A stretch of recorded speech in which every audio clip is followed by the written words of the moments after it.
Out of everything that Turtle's second special presented to us a week ago, one of its most intriguing aspects was the introduction of the Hoppalottas. Despite the special not really being all that great overall, I love these bunnies so much. Not only were they a unique and interesting addition to the world, but their presence absolutely demanded for their exploration. So imagine my shock when the immediate follow-up to it was an episode that not only brings them back, but expands them in a meaningful way. Hello Repony, my name is Hawk Nightwing, the most unapologetic defender of G5 you'll ever meet. And it is time to cover the 100th episode of Tired Tail, which also just happens to be my 100th video on the channel. Man, 2025 really is going strong with the milestones, huh? Yeah, I kinda pulled some short shenanigans to make that happen, but it still counts. In this leaked episode, the Hoppalottas are back, and they need a place to stay. Did the episode deliver on that front? Well, we're about to find out. This is my review of Turtle Season 2, Episode 30, Habitat of a Lifetime.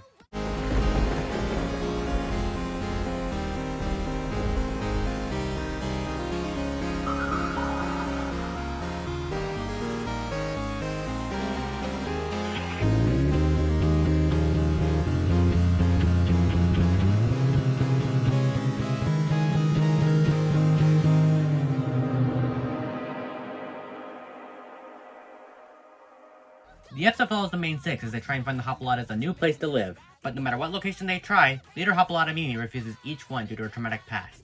Eventually, she learns to accept her baby bunnies living separately in each town, and the episode ends. So, what do I think of the episode?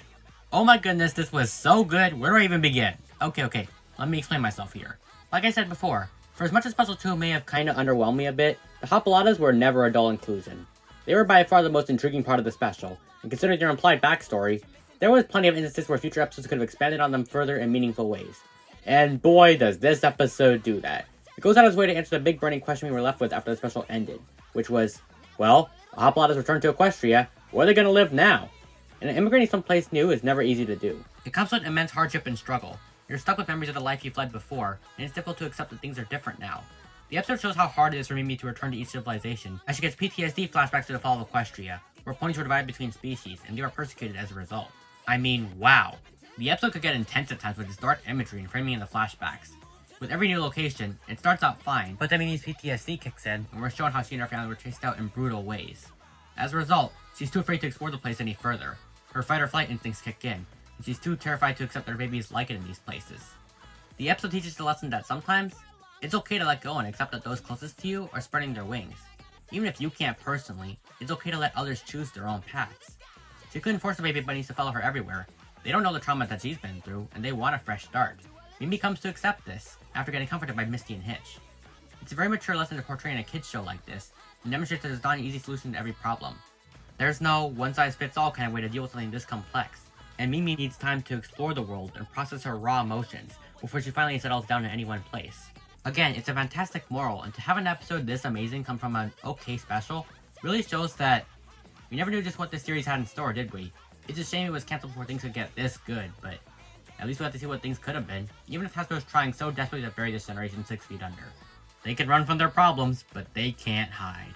If I was to critique anything with this episode, it would be two things. One is the abrupt resolution. After Mimi experiences her biggest flashback yet, and the ponies give her advice, the way the episode wraps up is kinda rushed. There's no scene of the ponies agreeing on the plan to split the bunnies. It just happens at the end, which felt kinda jarring from a writing perspective. And two, this episode should have absolutely featured Violet Rainbow more prominently. How do you put her front and center of the concept art, have her actually show up in the episode, and yet not have it be about her realizing her destiny?